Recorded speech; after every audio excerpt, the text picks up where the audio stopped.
हमारी कंट्री में बच्चों के लिए कमीशन है, महिलाओं के लिए कमीशन है, लेकिन पुरुषों के लिए कोई कमीशन नहीं है, कोई प्लेटफॉर्म नहीं है। आदमियों के लिए आज के टाइम पे वही सिचुएशन है जो महिलाओं के लिए बहुत सालों पहले होती थी। ऐसी वीडियोस मेरे पास आती हैं शोभा, जहाँ पे कैमरा सामने है, तपाड़ तपाड़ तपाड़ तपाड़ चांटे लग रहे हैं उस आदमी को। रिसेंटली सौ सूचना सेठ, जिसने just so that the father does not gate access to the child, she actually killed the child. Legal reforms का अभी क्या हालत है?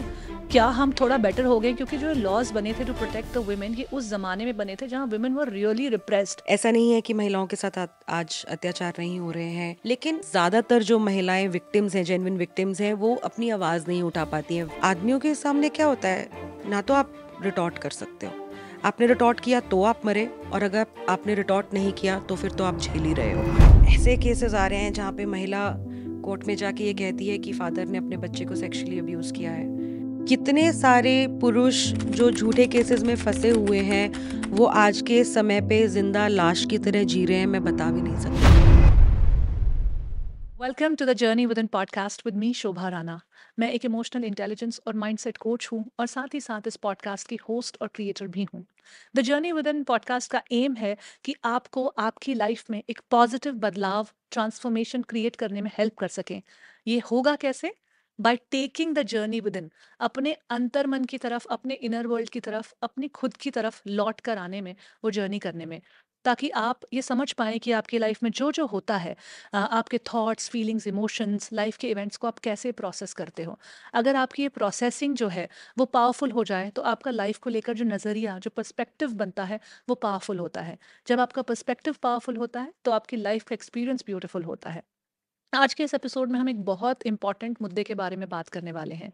ये मुद्दा है मेंस राइट्स का, कि जो पुरुष होते हैं, why they suffer in relationships, why false allegations are put on them, how it impacts their mental health, what is the trauma that they got through, what is the legal battle like for them, legal laws में क्या reforms की ज़रूरत है, किस तरह की harassment होती है और उससे कैसे निकल सकते हैं, कैसे बच सकते हैं, कौन सी ऐसी हेल्पलाइंस या प्लेटफॉर्म्स हैं जहाँ पर आप अपनी स्टोरी शेयर करके कुछ रिलीफ पा सकते हैं। ये एपिसोड बहुत ही इंपॉर्टेंट है क्योंकि ये सिर्फ मेंस राइट्स के बारे में नहीं है। ये एक एजुकेशनल एपिसोड है जहाँ पे आपको समझ में आएगा कि आप सोशल इकोसिस्टम से तो जो लड़ाई लड़ रहे हैं, लीगल इकोसिस्टम से जो लड़ाई लड़ रहे हैं, वो अलग है, लेकिन खुद से खुद की जो लड़ाई है, पर्सनल ट्रांसफॉर्मेशन है, वो कहाँ पर आपको लाना है और वहाँ पे आपको क्या हेल्प करेगा। बहुत इंपॉर्टेंट कॉन्वर्जेशन है एंड इस एपिसोड को एंड तक ज़रूर देखिएगा।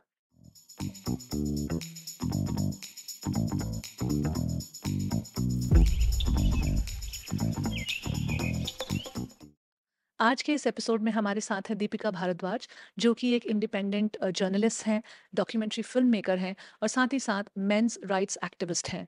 ये बहुत सालों से पुरुषों के अधिकार के लिए लड़ रही हैं।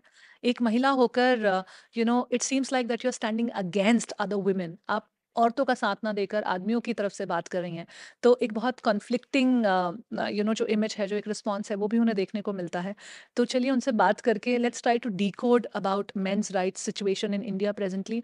और अगर आपके ऊपर एज अ मैन फॉल्स आरोप लगाए जाते हैं, झूठे केसेस में फंसाया जाता है, आपको डिवोर्स लेने में दिक्कत होती है, आपको गलत रिश्तों में स्टक होकर रहना पड़ता है, तो किस तरह से हम अपनी लाइफ को उस टाइम पे देख सकते हैं या इम्प्रूव कर सकते हैं। Let's meet Deepika Bhardwaj on the journey within podcast. Hi Deepika. Hi Shobha. So nice to meet you today. I am so excited about this conversation. हमारी लाइफ में ना बहुत सारी चीज़ें कॉमन है। सबसे पहली तो आपके एक्स बॉस डॉक्टर अनुराग बत्रा, जिनको मैं भी पिछले 15 सालों से जानती हूँ और हमने साथ में काफ़ी काम किया है। आप भी शायद उतने टाइम से उनके साथ you have been associated with him. और हम दोनों की पहली नौकरी आपकी और मेरी इन्फोसिस में लगी। That is Yes. Also one common thing. Yeah. बहुत सारी कॉमन बातें हैं और आप भी बहुत जोश, जज्बे और दुनिया को बदल देना, लोगों को ट्रांसफॉर्म कर देने के इरादे से काम करते हो। एंड आई होप कि उसके बारे में हम आज इस पॉडकास्ट पे बात करें, बिकॉज मैं भी बहुत डीपली बिलीव करती हूँ the cause that you are talking about. And when we talk about relationships, when we talk about equality, तो बहुत ज़्यादा हम women suffering की, women के क्या पेन पॉइंट हैं, औरतों को किस तरह की प्रॉब्लम्स आती हैं, उनको हाईलाइट करते हैं। और इक्वालिटी की बात में भी उनका जो पलड़ा है तराजू का, वो हम ज़्यादा भारी रखते हैं विद द नेगेटिव स्टफ, है ना? लेकिन there is also men in the relationship who suffer quite a lot, और आजकल there are so many false accusations, false cases, specially in the culture of dating apps now coming in. Culturally भी हम ज़्यादा receptive हो गए हैं, main ज़्यादा receptive हो गए हैं of this abuse. So I want to talk about that with you. You've seen a lot of those stories in your life. Deepika, let's start with your personal journey first, क्योंकि जब कोई भी ऐसा काम करता है तो उसके पीछे कोई ना कोई एक बहुत खासा कारण होता है, एक पर्पस होता है, एक मोटिवेशन होती है। What has been your journey? Thank you so much, first of all, for having me on your podcast, Shobha. It's been a pleasure talking to you podcast se pehle, and I feel so much at home at this show called Journey Within. So, thank you so much for having me here. Um, definitely what you said is absolutely right Shobha. हम लोग जो भी ज़िंदगी में करते हैं उसके पीछे कोई ना कोई कारण तो होता है। और ये एक ऐसा सवाल है जो मुझसे सबसे ज़्यादा एक्चुअली पूछा जाता है कि भैया क्यों क्यों तुमने आदमियों के बारे में बात करने की सोची क्योंकि या एक औरत होकर आप या रॉन्ग साइड ऑफ वुमेन आ रहे हो। या मतलब एक एब्सोल्युटली औरत होकर आप औरतों के लिए क्यों बात नहीं कर रहे हो, आप आदमियों के लिए क्यों बात कर रहे हो? It's correct it's very correct correct common to ask that. बहुत सारे लोगों का यही पर्सपेक्टिव रहता है, तो यहीं से शुरुआत करते हैं कि मेरा जो काम है वो on the wrong side of women नहीं है, but on the right side of humanity है। अ, मुझे ऐसा लगता है कि एक हेल्दी सोसाइटी, एक प्रोडक्टिव सोसाइटी और एक प्रोग्रेसिव सोसाइटी वो है जहाँ पे पुरुष महिलाओं के ऊपर होते हुए अत्याचारों के खिलाफ बात करें और महिलाएं पुरुषों के ऊपर होते हुए अत्याचारों के खिलाफ बात करें। Because when we fight for each other is when we realise what are the pains of each other.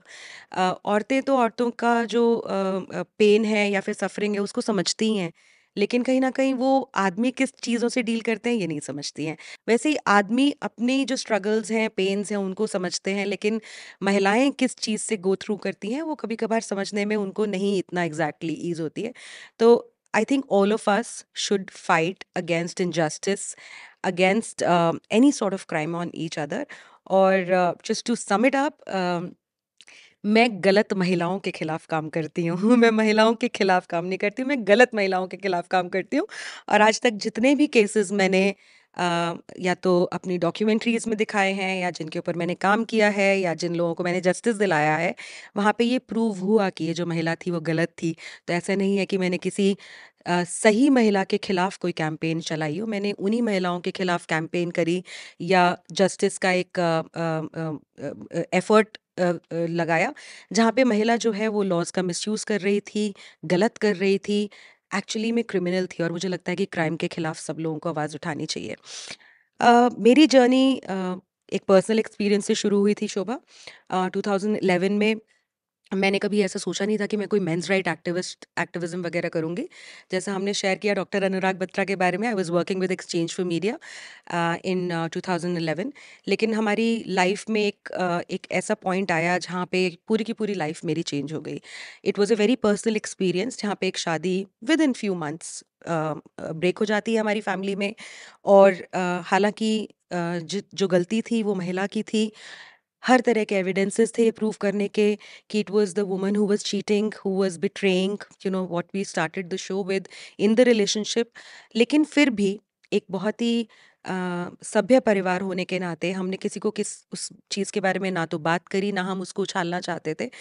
हम लोगों ने उस चीज़ को ऐसे ही माना कि ठीक है, बहुत सारे फैक्ट्स होते हैं लाइफ में जो शायद नहीं सामने कोई इंसान शेयर करता है, और उनकी लाइफ की जो भी प्रॉब्लम्स रही हों, ठीक है, whatever it is, the marriage is not going to work. Obvious सी बात है, क्योंकि जब मैरिज में कोई तीसरा इंसान आ जाता है तो मैरिज तो वर्क करती नहीं है। और इस केस में तो ऐसा था कि वो तीसरा इंसान मैरिज में आया नहीं था, वो तीसरा इंसान मैरिज में हमेशा से था और ये मैरिज पूरी शैम थी।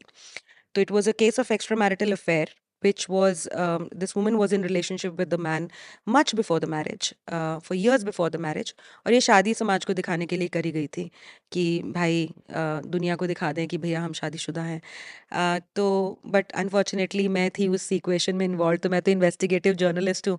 तो हमने तो सारी एविडेंसेस गैदर कर ली अपने आप को प्रूव करने के लिए। हमें पता था कि ऐसा नहीं पता था कि लॉज वगैरह हैं शोभा, बट एक ये तो आइडिया होता ही है कि अगर आप किसी महिला के बारे में कुछ बोल रहे हो तो लोग क्यों आपको विश्वास करेंगे, तो उस पर्सपेक्टिव से बहुत एविडेंसेस गैदर की, उसके बाद इस चीज़ को सामने लेकर आए।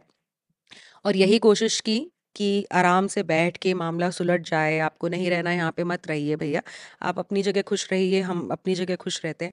बट सारी बातें होने के बाद कुछ महीनों बाद हमारे पास कोर्ट से समन आता है जिसमें लिखा गया है कि हम इतनी डाउरी मांगते थे, हम तो हर रोज़ उस महिला को पीटते थे, हमने 3 कपड़ों में उसको घर से निकाल दिया, हमने दुपट्टे से बांध के उसको मारने की कोशिश की। Absolute white lies, absolute white lies. ना ही कोई उनमें डेट थी, ना ही कोई टाइमिंग था, ना ही कोई मोमेंट था, ना ही कोई सीक्वेंस ऑफ इवेंट्स था। यूं नहीं लिखते हैं कि ABCDEFGH। वो बाद में हमें पता चला कि ये स्क्रिप्टेड फॉर्मेट्स होते हैं, जो इन केसेस में, झूठे केसेस में लगाए जाते हैं। लेकिन उस टाइम पे तो हमारे को ये एलिगेशंस बहुत बड़ी लगी थी, ऐसे लगा था कि पैरों के नीचे से ज़मीन खिसक गई। That's when I started actually researching कि ये मामला क्या है, how can somebody lie so much. और तब थोड़ा बहुत रिसर्च करके पता चला कि इस तरह से हज़ारों लाखों परिवार हैं इंडिया में, जहाँ पे मैरिज किसी भी वजह से अगर टूट जाती है तो आदमी और उसके परिवार के ऊपर इस तरह से झूठे डाउरी के और डोमेस्टिक वायलेंस के एलिगेशंस लगा दिए जाते हैं। Deepika, you shared about your personal story, personal struggle, जहाँ पे आपने बहुत कुछ देखा अपने परिवार पे, and you faced the consequences directly कि किस तरह से झूठे केस बनाए जाते हैं। यू स्पोक अबाउट 498A, जो कि इंडियन पीनल कोड का एक लॉ है, जो ओरिजिनली बनाया गया था टू प्रोटेक्ट वुमेन।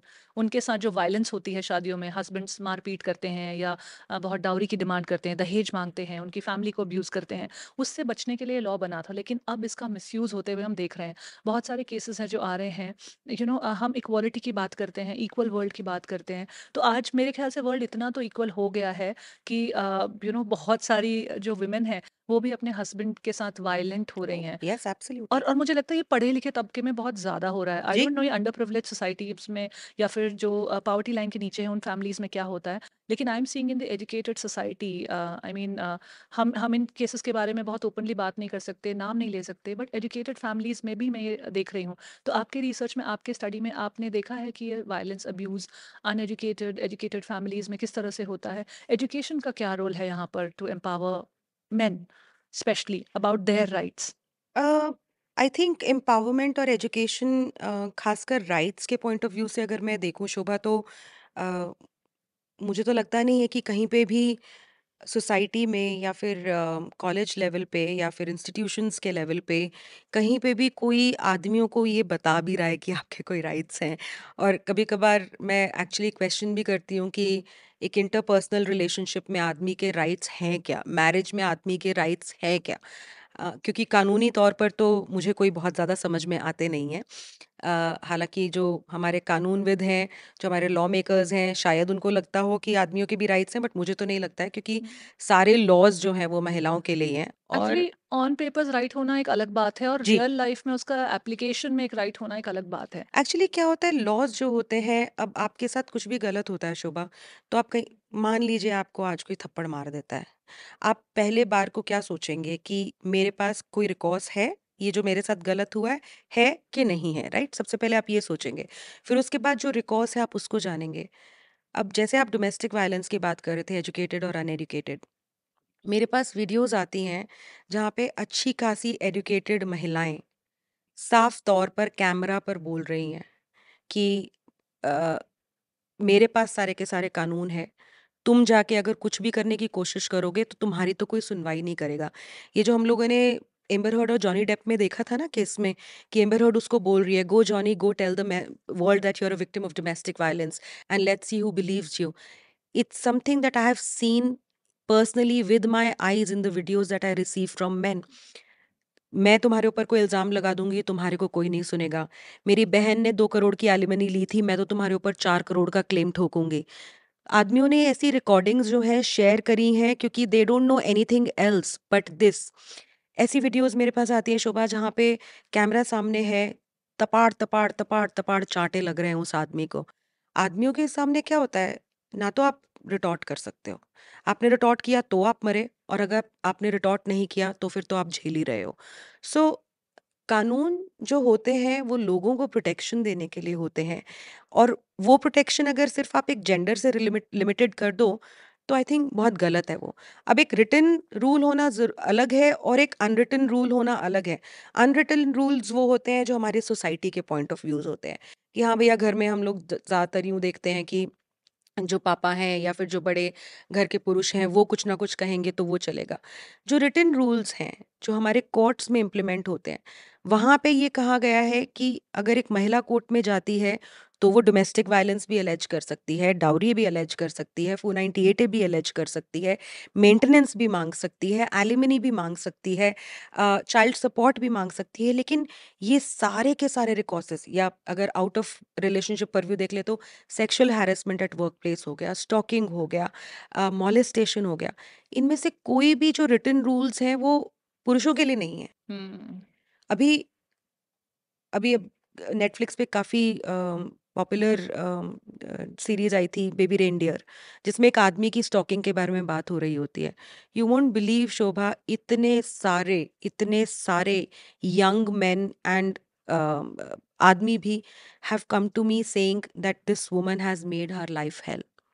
मैंने कितना भी उसको समझा लिया that this relationship is not working out, या कितना भी समझा लिया that I am not interested in you, she is calling me 100 times a day.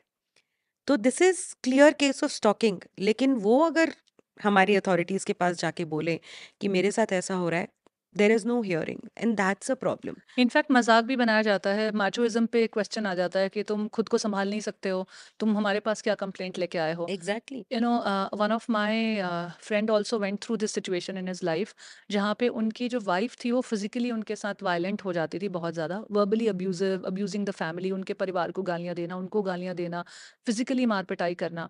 और वो इतने परेशान हो गए थे, जबकि घर में एक हेल्प भी है, सब कुछ है, लेकिन फिर उन्होंने एक दिन ऑफिस से छुट्टी लेकर कहीं छुप-छुपा कर कैमरा इंस्टॉल किया, फिर रिकॉर्डिंग्स किए, फिर उसके बाद अपना केस बनाया कि मेरे साथ ये होता है, कैमरा पर लेकर। बहुत सारे इस तरह की चीज़ें ना आजकल हो रही हैं। एक मेरे और जानकार थे, जिनको शादी के कुछ ही हफ्तों में वाइफ़ चली गई अपने घर, और बाद में इनके ऊपर डाउरी का बहुत सारे केसेस डाल दिए उनके ऊपर, उनकी फैमिली, उनकी सिस्टर के ऊपर। उनको अंडरग्राउंड होना पड़ा। कुछ दिन तक वो एक सरदार बन के घूमे, अपनी शहर छोड़ के आना पड़ा, 6-7 महीने अपने शहर से बाहर रहे, पेरेंट्स को अंडरग्राउंड करना पड़ा। तो बहुत सारी इस तरह की चीज़ें हैं जो जो मेन भी सफ़र करते हैं फेक केसेस के थ्रू। तो आज I want you to shine light on these issues. We want to extend our empathy to the men जो इन सिचुएशंस में हैं, क्योंकि बहुत बहुत डिफ़िकल्ट है। एक एस्पेक्ट तो ये होता है कि आपके ऊपर फ़ॉल्स केस लगाया जा रहा है। दूसरा एस्पेक्ट ये है that mental health of women, women बहुत ज़्यादा प्राइड लेती हैं इस चीज़ में कि हम जल्दी मैच्योर हो जाती हैं। लड़कियां आदमियों से ज़्यादा जल्दी समझने लगती है चीज़ों को। मुझे लगता है लेकिन उसकी एक बहुत इंपॉर्टेंट कॉस्ट भी है जो हम चुकाते हैं। मैच्योर होने के चक्कर में हम अपनी मेंटल हेल्थ के साथ बहुत कॉम्प्रोमाइज़ करते हैं, और जब हम मेंटल हेल्थ के साथ कॉम्प्रोमाइज़ करते हैं तो हम लाइफ के कुछ बिटर एक्सपीरियंसेस कलेक्ट करते हुए उस स्टेज तक पहुंचते हैं जब हम एक शादी में जाते हैं। नेचुरली हमारी टेंडेंसी टू गिव भी इम्पैक्ट होती है उससे। हमारी मेंटल हेल्थ ऑलरेडी कॉम्प्रोमाइज्ड है, और इस सिचुएशन में we get married to a man. अगर आप पास्ट किसी बिटर एक्सपीरियंसेस से आ रहे हो, आप वो रिजेंटमेंट लेके आ रहे हो, यहाँ पर एक इंसान है जहाँ पे अगर कुछ कुछ भी आपने ओवरलैप देखा या कुछ ओवरलैप जैसा देखा, तो बहुत आसान होता है आपके लिए उनके ऊपर हावी हो जाना, हम्म। अपना सारा हम्म। उनके ऊपर निकाल देना। हम्म। तो उस सिचुएशन में भी मुझे हेल्प कीजिए अंडरस्टैंड करने में कि एक जो व्यक्ति है हम्म। उस सिचुएशन में क्या करे, हम्म। क्योंकि बहुत सारे मेंटल हेल्थ रिलेटेड कंसर्न्स जो वुमेन को हैं, जो प्रॉब्लम्स हैं, क्लिनिकल डिप्रेशन है, बीमारियां हैं, उस तरह की महिलाओं से जिनकी शादी हो जाती है, या नार्सिसिस्टिक बिहेवियर है महिलाओं का, उस तरह की महिलाओं से जिन पुरुषों की शादी हो जाती है, लॉ में उनके लिए क्या स्कोप है, वो कैसे सेफली निकल सकते हैं दैन बीइंग हरास्ड। बहुत सारे पॉइंट ऑफ व्यूज हो गए इस एक्चुअली एक क्वेश्चन में। एक चीज़ तो मैं डेफिनेटली अग्री करूंगी आपसे शोभा शोभा की, I think in the zest of equality, in the zest of telling women that you're absolutely equal to men, somewhere we have forgotten to tell women that you're actually equally responsible also. As much as men are responsible for their lives, for their families, you're also responsible. आपके सिर्फ rights नहीं है, responsibilities भी हैं। If you want the rights you will have to take care of the responsibilities as well. और बहुत सारी महिलाएं कहती हैं कि पुरुष घर में ये नहीं करते हैं, वो नहीं करते हैं। So somewhere they are basically asking the men to take responsibility, right? So I think it is an equal onus on women also to take responsibility. और वो रिस्पॉन्सिबिलिटी जब आप लेते हैं हमेशा कोजी नहीं होंगी, बहुत सारे पेन्स और बहुत सारे स्ट्रगल्स भी होंगे। अ, एक चीज़ जो मैं समाज में ज़्यादा होता देख रही हूँ आज के टाइम पे वो ये है, एक महिलाओं को एक विक्टिम मेंटालिटी के साथ पता नहीं क्यों इन्फ्यूज़ किया जा रहा है। मुझे याद है, आई थिंक सोनाली हैं, एक पॉपुलर एक्टर हैं, उन्होंने उनकी एक बड़ी रील वायरल हो गई थी जिसमें वो कह रही हैं कि आजकल वो बहुत सारी शादियाँ देखती हैं जहाँ पे महिला जो है वो एक्सपेंडिचर्स या फिर वो रिस्पॉन्सिबिलिटीज़ फाइनेंशियल शेयर करना ही नहीं चाहती हैं बिल्कुल।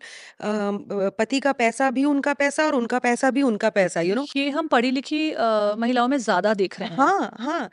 मतलब आप जब बहुत सारे, चलो I am not going to go into the meme space but it is memes also come out of life. बहुत सारी मीम्स ऐसे देखने को मिलती हैं जहाँ पे ये तो बोल दिया कि आदमी जो है उसको तो सारी चीज़ों का टेक केयर करना है, बट महिला ने ये बोला कि तुम्हारा पैसा भी मेरा पैसा और मेरा पैसा भी मेरा पैसा। और एक और चीज़ कि जब एक आदमी कमाता है तो वो एक पूरे परिवार को पालता है, लेकिन एक अगर महिला कमाने लग जाए तो वो थोड़ी बहुत ये मेंटालिटी रखती है कि वो उसी के लिए, मतलब अगर पूरी फैमिली का करने लग जाए तो टू बी वेरी ऑनेस्ट ऐसे बहुत एग्जाम्पल्स कम भी हैं। इट इज़ इम्पॉर्टेंट, अगर हम लोग एक समाज में इक्वालिटी के नाम पे ये कह रहे हैं कि पुरुषों को अगर अपने वो प्रोफेशनल एनवायरनमेंट में इन्ग्रॉस्ड रहते हैं, लेकिन घर पे आके भी उनकी रिस्पॉन्सिबिलिटीज़ हैं, whether it is daily chores और whether it is towards kids.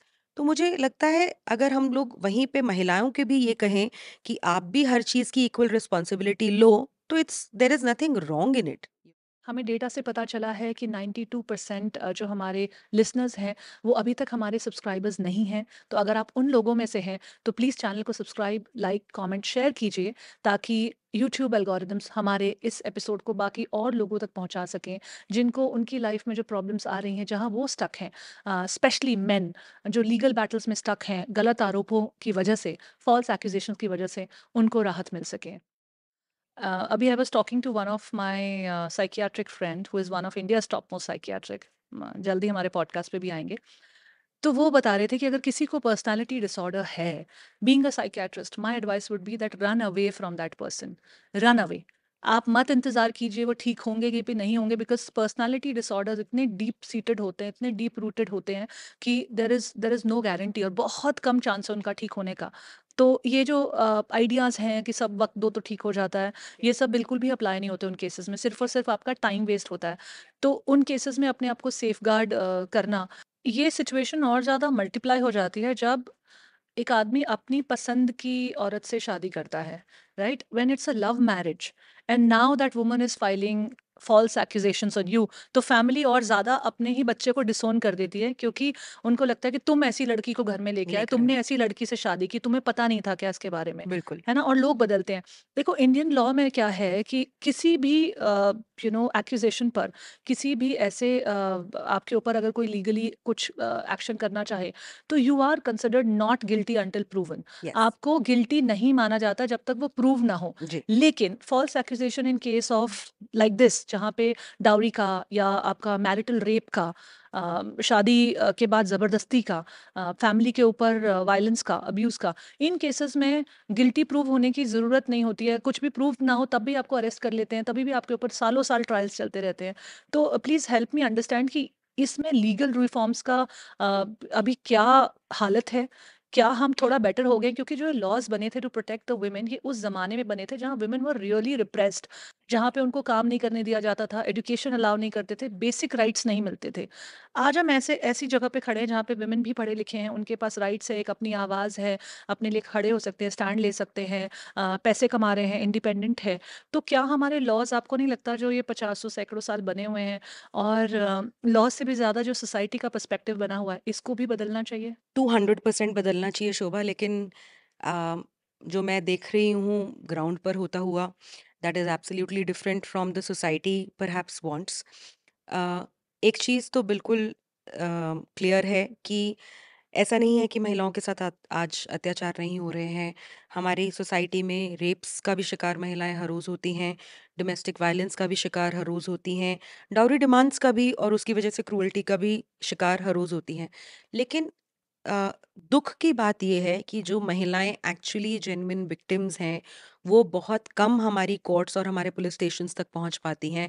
और ज़्यादातर जो महिलाएं विक्टिम्स हैं, जेन्युइन विक्टिम्स हैं, वो अपनी आवाज़ नहीं उठा पाती हैं। वेयर जिन महिलाओं को अपने अधिकारों का पता है, जिन महिलाओं को ये पता है, जो वकीलों से मिल जाती हैं या जिनकी फैमिलीज़ जो हैं वो बिल्कुल भी परहेज़ नहीं करती हैं किसी की लाइफ डिस्ट्रॉय करने के लिए, वो जा रहे हैं पुलिस स्टेशंस में, वो जा रहे हैं कोर्ट्स में, वो झूठे केसेस करके कॉम्पेंसेशंस भी ले रहे हैं, वो झूठे केसेस करके एक बड़े अमाउंट की एलिमनी भी ले रहे हैं, वो झूठे केसेस, झूठे रेप केसेस करके ज़बरदस्ती शादियाँ भी कर रहे हैं। और ये जो तादाद है, ये अनफॉर्चुनेटली बढ़ती ही जा रही है हमारी कंट्री में। तो ऐसा नहीं है कि हमारे कानून जो हैं वो आज भी वाजिब नहीं है या एसेंस नहीं रखते हैं, बिल्कुल रखते हैं। They are there for genuine victims.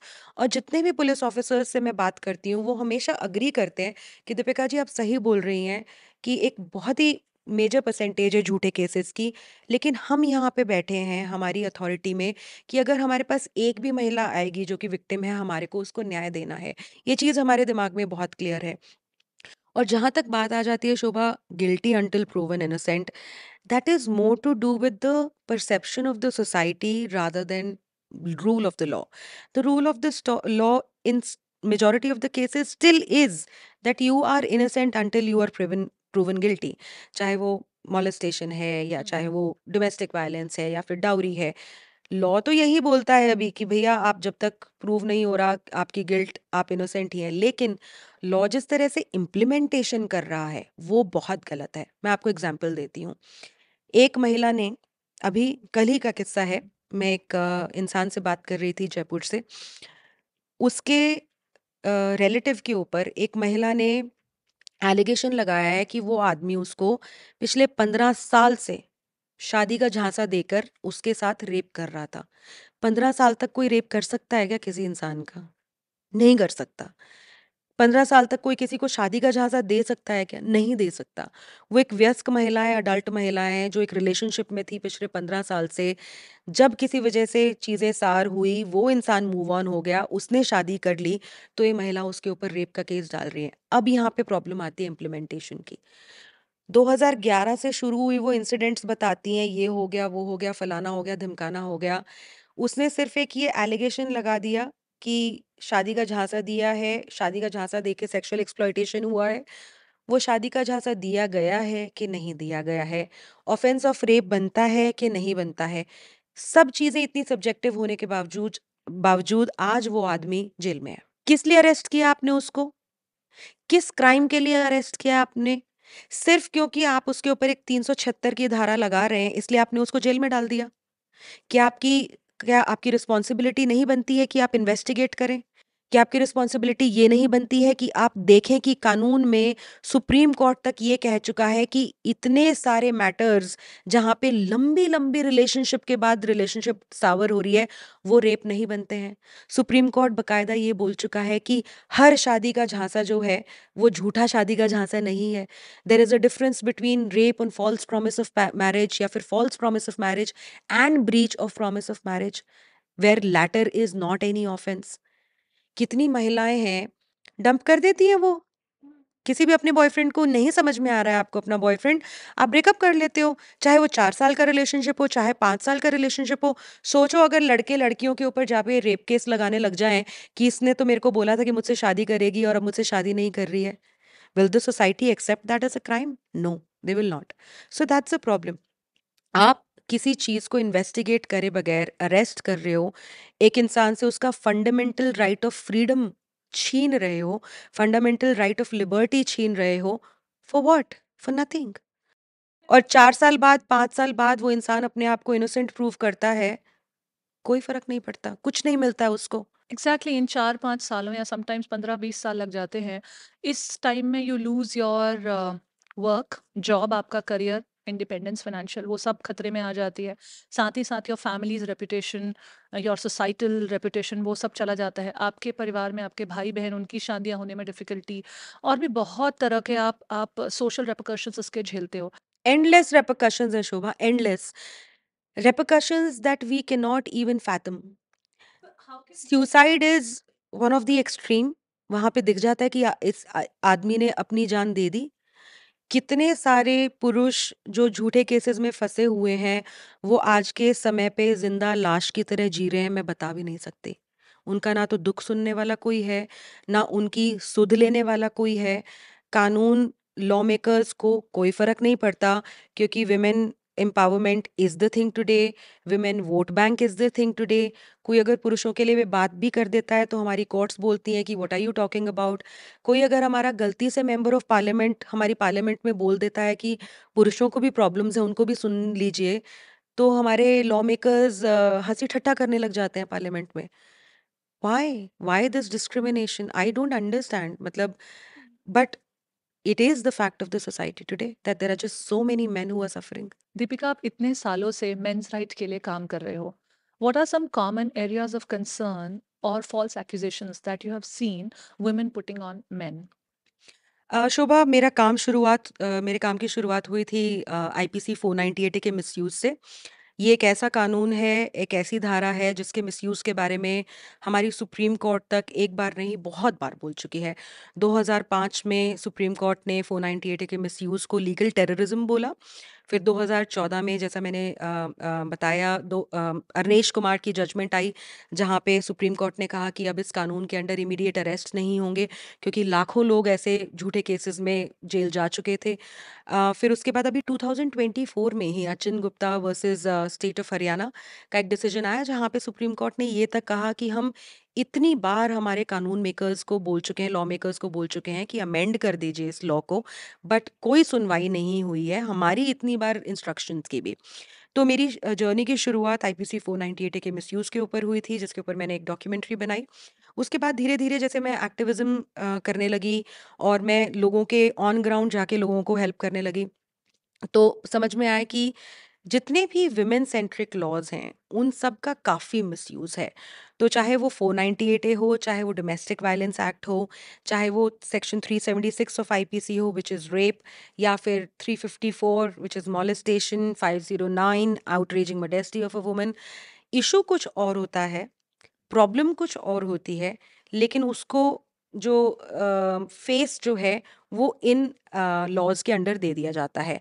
For example, अगर इनकम्पैटिबिलिटी का इशू है हस्बैंड और वाइफ के बीच में, या फॉर एग्जांपल वाइफ अपने हस्बैंड की फैमिली के साथ नहीं रहना चाहती और उसकी वजह से अनबन हो गई है, तो जो अगर पुलिस स्टेशन तक बात पहुंच गई तो एलिगेशंस बड़े सेट होंगे। दहेज मांगते थे, प्रताड़ना करते थे, देवर, सारे के सारे लोग मिलके 498 मतलब का इंग्रेडिएंट बना देते हैं। अच्छा, ऐसा भी सुनने में आता है कि जब आप कोर्ट में जाते हो एज अ वुमन, या आप पुलिस स्टेशन जाते हो एज अ वुमन, तो पुलिस ही आपको हिदायत देती है कि आप इस तरह के जी केस जी, करके बिल्कुल बिल्कुल। उनको फंसा लीजिए। Absolutely absolutely. कोर्ट बोल रही हूँ, पुलिस ऑफिसर्स खुद एडवाइस करते हैं कि नहीं, ये लाइन नहीं है, ये लाइन भी लिख दीजिए, ये लाइन भी लिख दीजिए। और स्ट्रांग लॉयर्स बन होते जाएगा। हैं जो एडवाइस करते हैं कि ये लाइन लिख दीजिए।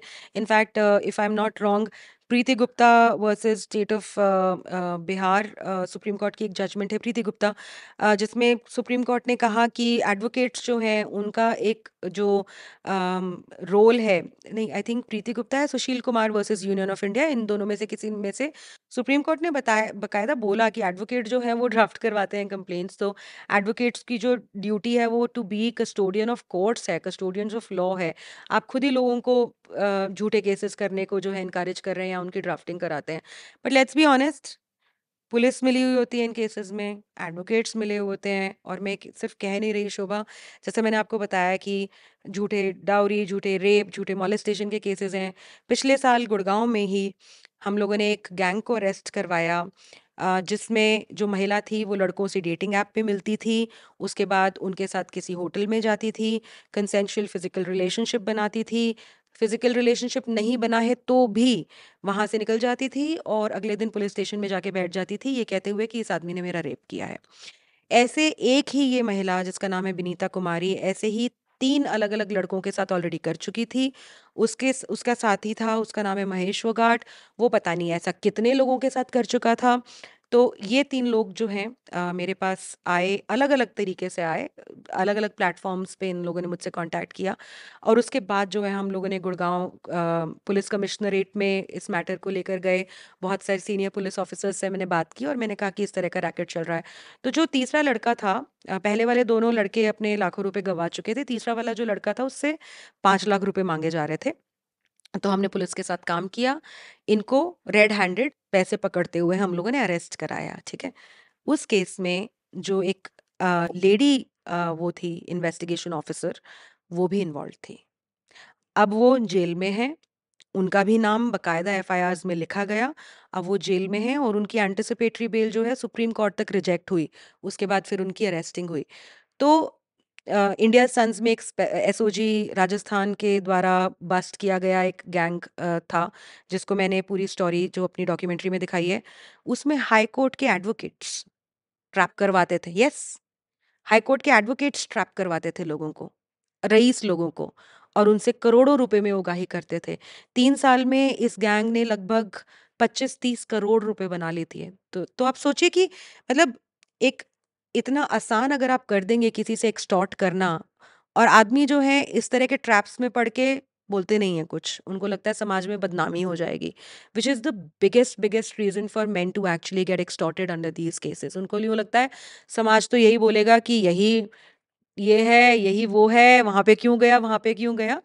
तो it's become very easy for people to misuse law and make money under these provisions that have been made to protect women. So there's a lot of people who are misusing the law, and unfortunately, the reason for this to grow, Shobha, is because our courts are being lenient. Our courts are not punishing these people who are misusing laws left, right, and center. आदमियों के लिए आज के time पे वही situation है जो महिलाओं के लिए बहुत सालों पहले होती थी, कि ना एक इनकरेजमेंट है कि आप आगे आइए, ना एक सपोर्टिव स्ट्रक्चर है, सबसे बड़ी बात प्लेटफॉर्म नहीं है। हमारी कंट्री में पशुओं के लिए कमीशन है, अ, हर हर बच्चों के लिए कमीशन है, महिलाओं के लिए कमीशन है, लेकिन पुरुषों के लिए कोई कमीशन नहीं है, कोई प्लेटफॉर्म नहीं है। So, when a man goes through a false accusation like this, when a man goes through a litigation process, तो उस time पे there's a lot of psychological battle that one finds himself into. आपने ऐसा क्या देखा है psychologically, mentally, emotionally? How does this take a toll on a man? सबसे पहले तो एक सामाजिक तौर पे आपका बहिष्कार हो जाता है। एक चीज़ जो मैं रिपीटेडली विक्टिम से सुनती हूँ, खासकर मैट्रिमोनियल डिस्प्यूट्स के विक्टिम से, पुरुषों से जिनकी शादियाँ खराब हो गई हैं, वो ये है कि they don't like to go into any marriage after that, क्योंकि सब लोग उनसे पूछते हैं आपका पार्टनर क्या कहाँ है, क्या हुआ, अभी तो शादी हुई थी, अरे कहाँ चला गया, कहाँ चली गई, झूठ बोलना पड़ता है। दे लूज दैट फेथ, या फिर मतलब दैट सेंस ऑफ कि हाँ हम लोग कहीं पे भी जाएं। दूसरा, वर्क प्रेशर इतना ज़्यादा होता है, उसके साथ साथ इनवेरिएबली कुछ टाइम के बाद ये लिटिगेशंस आ जाती हैं। आप अपने वर्क को कैसे हैंडल करें, आप अपनी लिटिगेशन को कैसे हैंडल करें। तीसरा, your friends and the society looks down upon. किसी भी इंसान की आज के टाइम पे हेल्दी मैरिज अगर नहीं है, तो एक अगर उन ऐसे सर्कल में है जहाँ पे सब लोगों की शादियां चल रही हैं, अच्छी नहीं भी चल रही है लेकिन सामने दिखने पे तो चल रही हैं, तो वो इंसान आपको जज करता है कि भाई ऐसा क्या हो गया, and then you are not able to answer कि what you are going through. So there is a certain social aspect of things as well. फिर सबसे बड़ा जो पेन है वो है आपके बूढ़े माता पिता।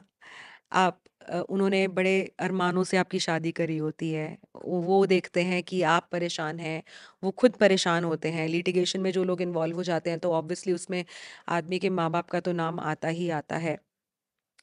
अ, ये सारे पर्सपेक्टिव्स के अलावा then understanding what is law, not understanding what your advocate is doing, legal battle को कैसे हैंडल करें, पर्सनल बैटल को कैसे हैंडल करें, प्रोफेशनल बैटल को हैंडल कैसे करें।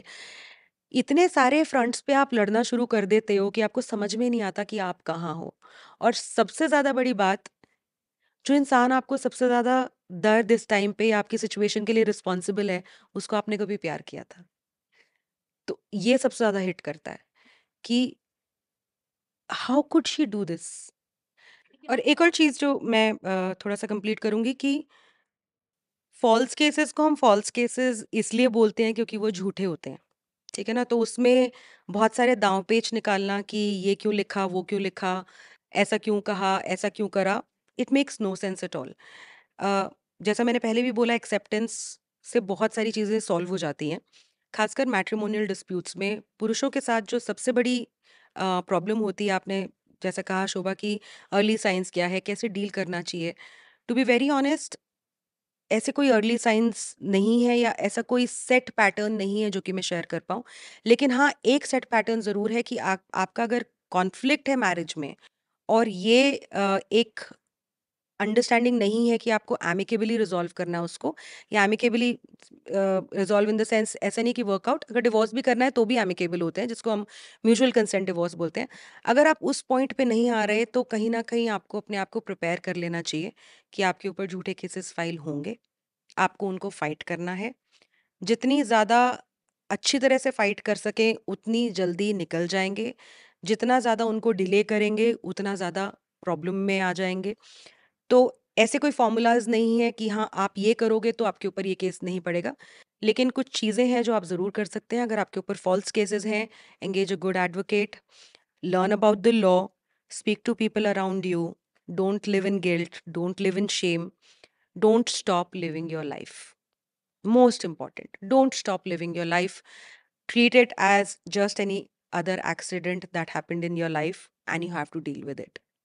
It लेकिन was beyond your control and it happened to you. That's it. आपने कहा don't stop living your life, लेकिन अगर आपकी लव लाइफ में, आपकी शादी में इतना बड़ा कॉन्फ्लिक्ट है, तो आप एक और रिलेशनशिप में नहीं जा सकते क्योंकि आप लीगली बाउंड हैं एक शादी में। मतलब आपकी लाइफ एक तरह से रिलेशनशिप फ्रंट पे रुक गई है।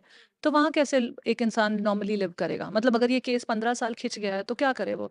Should they not have a partner? Should they secretly date someone? उनकी तो मतलब मुझे लगता है क्या सॉल्यूशन क्या है यहाँ पर? आपने क्या देखा है? लोग कैसे निकलते हैं इन चीज़ों से? It's a very, very complicated thing, especially to be discussed on a public forum. But uh, मैं कानून के पॉइंट ऑफ व्यू से बात करके बता दूंगी, अगर लोगों को समझ में आ जाए तो। ऐसी बहुत सारी जजमेंट्स आ चुकी हैं जहाँ पे लिव इन रिलेशनशिप किसी मैरिड इंसान का है तो भी ऐसा नहीं है कि कोर्ट ने उनको पनिश कर दिया है। सेपरेशन में अगर कोई किसी रिलेशनशिप में जाता है तो अब वो किस इंसान के साथ जा रहे हैं वो तो डेफिनेटली इम्पैक्ट करेगा ही करेगा कि उस इंसान से आपने क्या बात की है, उस इंसान के क्या एक्सपेक्टेशंस हैं। बट एज ऑफ नाउ, अगर आप सेपरेशन में हैं और अगर आप किसी ओपन रिलेशनशिप में हैं, अगेन आई एम रिपीटिंग क्योंकि हमारी सोसाइटी एक बड़ी कंजर्वेटिव सोसाइटी है और मुझे तो लोग बहुत गालियां देते हैं, लेकिन it is a fact, it is a reality कि ऐसी बहुत सारी मैरिजेस हैं जहाँ पे सालों साल लिटिगेशन चलती रहती है। There is no end to that litigation and what should the other person do. बिल्कुल आपने सही बोला शोभा कि should that person stop living their life. तो मैं कानूनन पॉइंट ऑफ व्यू से बोलूँगी कि आज के टाइम पे ऐसे बहुत सारे जजमेंट्स आ चुके हैं जहाँ पे शादीशुदा इंसान था या शादीशुदा महिला थी, वो सेपरेशन के दौरान या फिर उनकी क्योंकि बहुत टाइम हो गया लिटिगेशन को, वो किसी और इंसान के साथ रिलेशनशिप में है और जब दूसरे इंसान ने इस चीज़ को चैलेंज किया तो कोर्ट ने बोला कि आप किसी को ऐसे रोक नहीं सकते हैं। तो हालाँकि अडल्ट्री डिवोर्स का अभी भी ग्राउंड है। आदमी को भी मिल सकता है अडल्ट्री के ग्राउंड पे डिवोर्स, महिला को भी मिल सकता है अडल्ट्री के ग्राउंड पे डिवोर्स। लेकिन सेपरेशन के टाइम पे ये किस तरह से देखा जाता है, ये केस टू केस डिपेंड करेगा। बट माय क्वेश्चन इज़ कि क्या ज़िंदगी सिर्फ़ रिलेशनशिप के बारे में ही होती है? एब्सोल्युटली ज़िंदगी नॉट। हम लोग जी सकते हैं अपनी पैशन्स को परस्यू करके, अपने इंटरेस्ट्स को परस्यू करके, having really, really beautiful friends, having great friendships, focusing on your work, doing things that you have never thought you would do in life. So I totally agree that relationship is a very, very important facet of life. But because Shobha, you yourself come from a spiritual understanding of life, right? I think when you are one with yourself, You don't really need anybody. What we are talking about, what we are highlighting in this episode is also the emotional trauma that men go through. And in the Journey Within podcast, our aim is to also bring a transformation in your own self, how you change yourself, your perspective about your life, so that you are able to live your life in a better manner or a more peaceful manner. So men who are stuck in these issues, how do they kind of deal with their trauma? How do they deal with the pain that they go through? Uh, what are your suggestions there to kind of rewire their mindset? And it's very difficult to have a hopeful and positive mindset जब आप continuously एक legal battle file कर रहे हैं.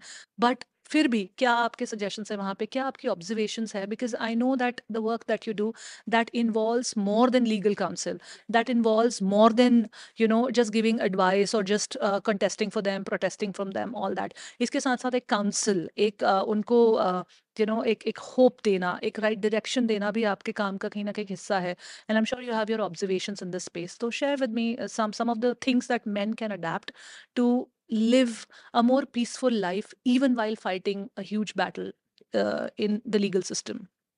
There is a person, his name is Deeptanshu Shukla.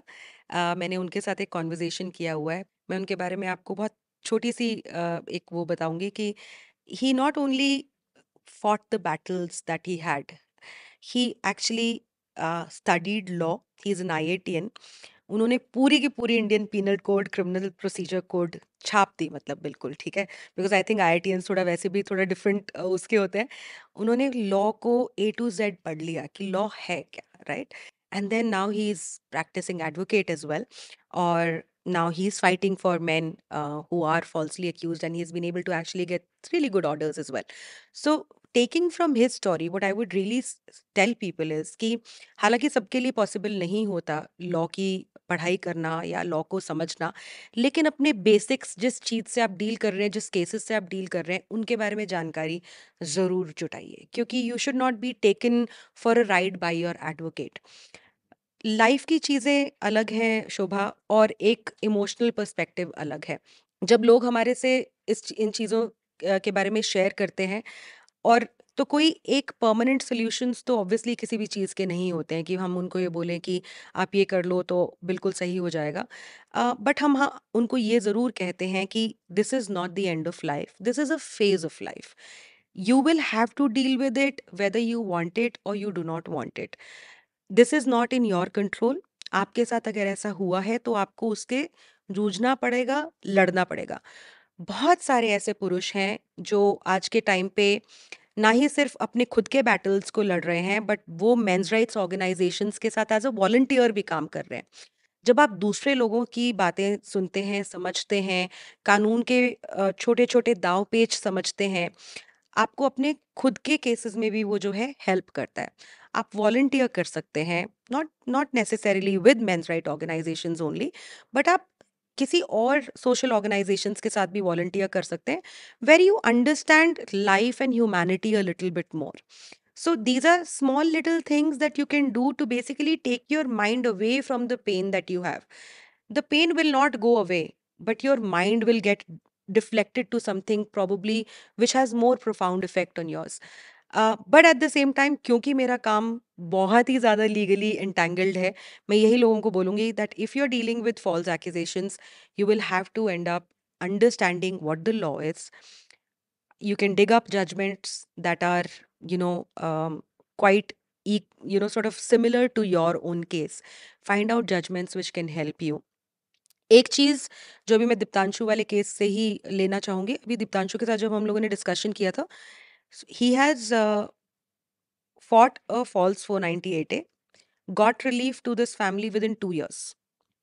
So if you run behind your cases, the cases will actually run away from you. You have to invest your time, you will have to invest your energies, और कोशिश कीजिए कि जितना जल्दी अपनी litigation को समेट सकते हैं, समेटिए. दीपिका, हमने एक कॉमन इश्यूज के बारे में बात की जो आदमी फेस करते हैं जब वो एक फॉल्स एक्यूजेशन या गलत आरोपों के चक्कर में पड़ जाते हैं अपनी शादी में, जो कि साइकोलॉजिकल ट्रॉमा है, इमोशनल ट्रॉमा है, मेंटल हेल्थ रिलेटेड इश्यूज हैं, सोसाइटल ट्रॉमा है, फैमिली के साथ दिक्कतें हैं.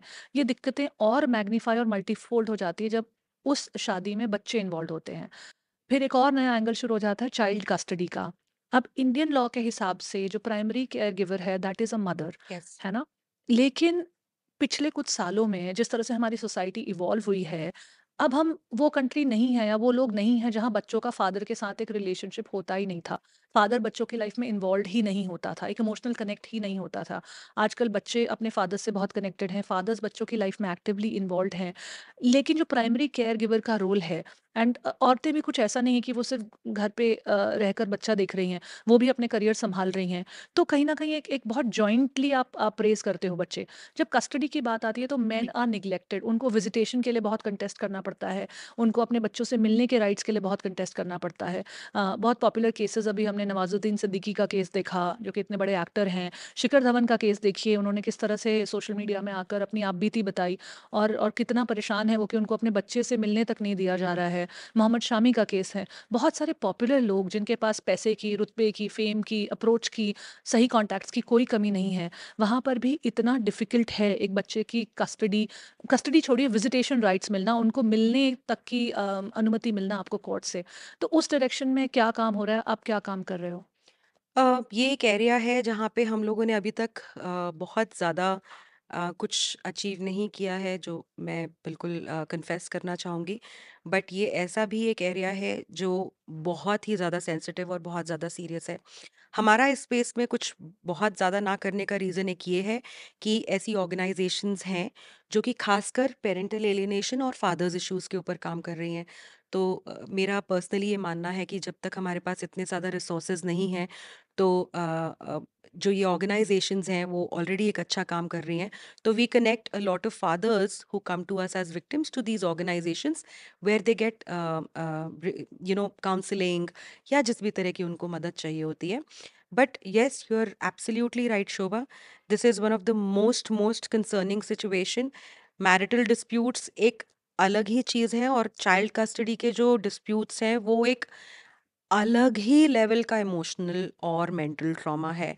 और आपने बिल्कुल सही कहा, आज के टाइम पे इतने सारे फादर्स हैं जो बिल्कुल हैंड्स ऑन होते हैं अपने बच्चे की अपब्रिंगिंग के लिए, लेकिन जब एक मैरिटल कॉन्फ्लिक्ट शुरू हो जाती है, तब वो उनके लिए अपने बच्चे की कस्टडी तो बहुत दूर की बात है, विजिटेशन राइट्स भी बहुत ज़्यादा मुश्किल हो जाते हैं। तो इसमें सबसे ज़्यादा बड़ी प्रॉब्लम्स ये सबसे ज़्यादा बड़ी प्रॉब्लम जो ये आती है, वो आई थिंक कहीं ना कहीं अगेन इमोशनल और इंसान की नेचर से जुड़ी हुई है। मेजॉरिटी महिलाएं हैं जो एलिनेट करती हैं बच्चों को, स्टेटिस्टिकली ये डॉक्यूमेंटेड है। ज़्यादातर फादर्स हैं जो डिप्राइव्ड रहते हैं अपने बच्चों से, and this is not just about India, this is across the world. And the most painful thing is कि कोर्ट्स जो हैं वो भी एक बहुत ही स्टीरियोटिपिकल एटीट्यूड इन केसेस में लेकर चलती हैं कि मदर के पास ही प्राइमरी कस्टडी होनी चाहिए, और वेलफेयर ऑफ द चाइल्ड है वो जेंडर से कनेक्ट करके देखते हैं कि मदर के पास रहे तो ज़्यादा बेटर है। बेचारे फादर्स जो हैं विजिटेशन के लिए तड़पते रहते हैं। और एक चीज़ जो मैं अपने एक्सपीरियंस में अब बहुत ज़्यादा होती देख रही हूँ, जिसके लिए मेरे पास शब्द नहीं है डिस्क्राइब करने के लिए, वो है misuse of POCSO in marital disputes. जहाँ पे ऐसे केसेस आ रहे हैं जहाँ पे महिला कोर्ट में जाके ये कहती है कि फादर ने अपने बच्चे को सेक्सुअली अब्यूज किया है, which is an absolute false allegation, just to get an edge over the child's custody rights, just to deny visitation rights to the father. There are women who are resorting to false sexual abuse allegations, और इस तरह की tendency का I think इससे ज़्यादा बड़ा कोई example नहीं होगा, विच वी रिसेंटली सॉ सूचना सेठ, जिसने just so that the father does not get access to the child, she actually killed the child, you know. So I'm sure you would have heard news में about the मैंने case. Yeah, देखा था, right? Yes. The case was all over. मेरे पास ऐसे बहुत सारे cases हैं शोभा, जहाँ पे एक डोटिंग फादर के ऊपर, जो कुछ भी अपने बच्चे के लिए कर सकता है, उसके ऊपर चाइल्ड सेक्सुअल अब्यूज के एलिगेशंस लगा दिए गए, just to get an edge above the person in matrimonial कि वो dispute. बच्चे को ना मिल पाए, बच्चे को बस लेकर उन्हें तंग किया जाए, उनके बस परिवार को तंग किया बस जाए। बस सिर्फ एक वो उससे ज्यादा। बदला रिवेंजफुल होना की भावना, यू नो जैसे आप और बता रहे एक और हो। चीज बहुत इंपॉर्टेंट है शोभा, हमारी कोर्ट्स हालांकि पहले से थोड़ा सा से स्लाइट चेंज है, जहाँ पे वो रिकग्नाइज कर रही हैं कि welfare of the child is not necessarily about the child being with the mother, but a father can also be give a very conducive environment to the child. But problem एक यहाँ पे आ जाती है कि ऐसी बहुत सारी महिलाएं हैं जो लॉ को वायलेट करती हैं and they get away with it. What I am talking about is, ऐसे बहुत सारे केसेस हैं जहाँ पे विजिटेशन राइट्स मिले हुए हैं फादर को, मदर जो है बिल्कुल मिलने ही नहीं देती है बच्चे से. कभी ये बहाना बनाएगी, कभी वो बहाना बनाएगी, कभी बच्चे को नहीं लाएगी, कभी बोलेगी बच्चे के साथ ये हो गया, कभी बच्चा वहां गया हुआ है. मतलब I know of fathers who have spent months and months visiting to the place every day but did not get to see the child because mother made some excuse. और इस सिचुएशंस में जब फादर कंटेम्प्ट ऑफ कोर्ट भी लगाते हैं, court में कितनी applications लगा लो कुछ नहीं होता. So you can not allow one gender to play with the law that much. You know मुझे लगता है कि जो प्राइमरी केयर गिवर का रोल हम मदर को देते हैं, कहीं ना कहीं उस पर भी थोड़ा सा हमें डिस्कशन करना चाहिए और उसको भी डिवाइड करना चाहिए, क्योंकि अगर मेन जो है वो एक्टिवली आके बच्चे की जिम्मेदारी ले रहे हैं। हम लोग सोशल सर्कल्स में बैठते हैं, मैं कितनी बार देखती हूँ मेरी फ्रेंड्स है वो पूरा एंजॉय कर रही हैं, लेकिन फादर बच्चा संभाल रहा है। संभाल रहा है. अब ज़माना बदल गया है, ये वो ज़माना नहीं है कि आदमी सिर्फ कमा के लाता था और औरतें बच्चे को प्राइमरी केयर गिवर होती थी। आज बहुत कंधे से कंधा मिला के लोग चल रहे हैं। हालाँकि आई डेफिनिटली एग्री कि there is a section of society जहाँ पे आज भी औरतें बहुत ज़्यादा कर रही हैं बच्चों के लिए, मैं बिल्कुल भी उसको डिनाई नहीं कर रही हूँ। Yeah. लेकिन इस पे एक हेल्दी डिबेट होना, एक हेल्दी डिस्कशन होना, ताकि हम थोड़े ऐसे रिफॉर्म्स क्रिएट कर सकें, जहाँ पे जो इस तरह के मेन हैं, जो अपने इमोशंस से अवगत हैं, जो अपने बच्चे की लाइफ में इन्वॉल्व्ड हैं, जो अपने बच्चों की लाइफ में एक्टिवली पार्टिसिपेट करते हैं, उनके लिए हम कुछ रिलैक्सेशन या कुछ ऐसा प्रोविज़न क्रिएट कर सकें, जहाँ उनको एटलीस्ट अपने बच्चों से मिलना, देखना, उनके साथ रहना, वेकेशन करना, इस सब के लिए बहुत ज़्यादा जंग ना लड़नी पड़े। Towards the end of this podcast, one question that I ask all of my guests is their definition of success. Mhm. लेकिन आप इस स्पेस में काम करती हैं मेंस लीगल राइट के, तो I want to ask you that what is your definition of a successful system, ecosystem? मैंने बहुत बार ये बात बोली है कि for a healthy society we need to give voice to both the genders or all the everyone, you know. uh, if we are talking about women's rights, uh, they as human being have exactly the same rights as men do. So for these very young boys and for these very young men to thrive, if they are told कि अगर लड़की कोई उनके साथ कुछ गलत करती है तो उनकी कहीं सुनवाई नहीं होगी, it is very damaging. It is very disappointing and we will create a huge population of men or boys who would think ki we are not really citizens of this country, we are not really equal citizens of this country. The constitution which says that, you know, there should be no discrimination against anyone on the basis of gender, caste, creed or religion, that constitution itself is differentiating against us and discriminating against us.